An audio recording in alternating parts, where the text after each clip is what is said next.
দোতলার ফাউন্ডেশনের একটি কলামে আপনার কত টাকা ইনভেস্ট করতে হবে এবং কত টাকা খরচ হবে আমি আজকে এই ভিডিওর মাধ্যমে আপনাদের সাথে শেয়ার করব যে একটি দোতলার ফাউন্ডেশনের কলামে কত টাকা আপনার খরচ হবে। আসুন আমরা ভিডিওটা শুরু করি।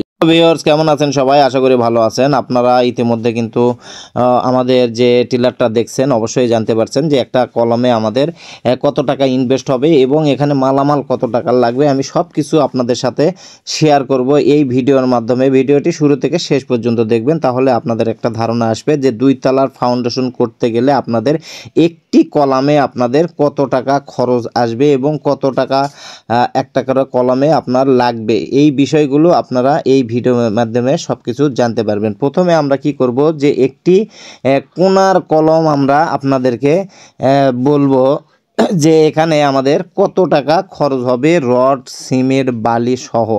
মানে আমাদের যে কোণার কলমটা আছে সেই কোণার কলমে কিন্তু 4টা 16 mm রড দেওয়া আছে এবং এখানে যে বেসটা করা হয়েছে বেসে কিন্তু 12 mm রডটা দেওয়া হয়েছে এবং যে রিংটা করা হয়েছে কলামের রডে রিংটা কিন্তু 8 mm এর দেওয়া হয়েছে।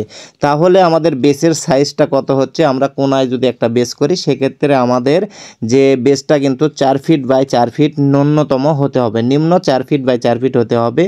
এবং এই 4 ফিট বাই 4 ফিট যদি বেসের রড যদি আপনারা নেন সেক্ষেত্রে 12 mm rod 3.5 feet by 3.5 feet করে কিন্তু কেটে নিতে হবে, যেহেতু আপনার মাটির সাইডে 3 ইঞ্চি করে অবশ্যই ক্লিয়ার থাকতে হবে। তাহলে আমাদের এই বেসের রডটা লাগবে এখানে যদি 12 mm যদি রডটা ধরি আমরা 5.5 ইঞ্চি বা 5 ইঞ্চি পরপর যদি দিয়ে থাকেন সেক্ষেত্রে আপনার 15 থেকে 16 কেজি কিন্তু বেসের যে 12 mm রডটা সেটা লাগবে। আর কলামে যেহেতু 4টা 16 mm রড দেওয়া হয়েছে এই 4টা 16 mm রডের আপনার ওজন আসবে প্রায় 38 থেকে 40 কেজি। 4টা 16 mm রডের 38 থেকে 40 কেজি কিন্তু ওজন আসবে। সেটা কিন্তু আমরা কি করছি যে আমাদের ফাইনাল যে ছাদটা হবে একতলার ফাউন্ডেশনের যে ছাদটা, মানে দুইতলার ফাউন্ডেশন একতলার যে ছাদটা হবে সেই ছাদের উপরেও যেন আপনার কিছু রড বের হয়ে থাকে সেই অনুযায়ী কিন্তু আপনাকে এই হিসাবটা দেওয়া হচ্ছে। আর এখানে যে রিংটা আমাদের লাগবে রিংটা কিন্তু 8 mm দিছি আমরা, যেহেতু কোণার কলম 10 ইঞ্চি বাই 10 ইঞ্চি হবে এই হিসাবে আপনাকে রিংটা কিন্তু তৈরি করে নিতে হবে। আমরা রিংটা যদি 15 ফিট গড়ে হাইট ধরি, আমাদের পুটিং কলাম, শর্ট কলম বা গেট বিম পর্যন্ত যদি 5 ফিট ধরি সেই গেট বিমের উপর থেকে কিন্তু আমাদের 10 ফিট হবে। সেক্ষেত্রে আমরা যদি 15 ফিট হাইট ধরি তাহলে এখানে 8 mm যে রডটা লাগবে সেটা আমাদের 8 থেকে 10 কেজি কিন্তু 8 mm রডটা লাগবে রিংয়ের জন্য। আর এখানে যে রড সর্বমোট রডটা কিন্তু আমাদের প্রায় 65 কেজির মতো লাগবে যদি আমরা একটু বেশি ধরি। আর সিমেন্ট কিন্তু আপনার ন্যূনতম 3 বস্তা আপনার এই বেসে কিন্তু ঢালাই দিতে লাগবে। সেই অনুযায়ী আমরা 3 বস্তা সিমেন্ট যদি ধরি তাহলে এখানে কিছু বালি আছে, এই বালিটা কিন্তু কমপক্ষে আপনার 250 থেকে 300 টাকার বালি লাগবে। তাহলে আমরা রডটা যদি 65 কেজি 90 টাকা কেজি কিন্তু রড বাজারে নেই এখন বর্তমান, 85 86 টাকা বা 87 টাকা বা 80 টাকা আমরা হাইস্ট ধরলাম যে 90 টাকা কেজি দরের রডটা নিলাম।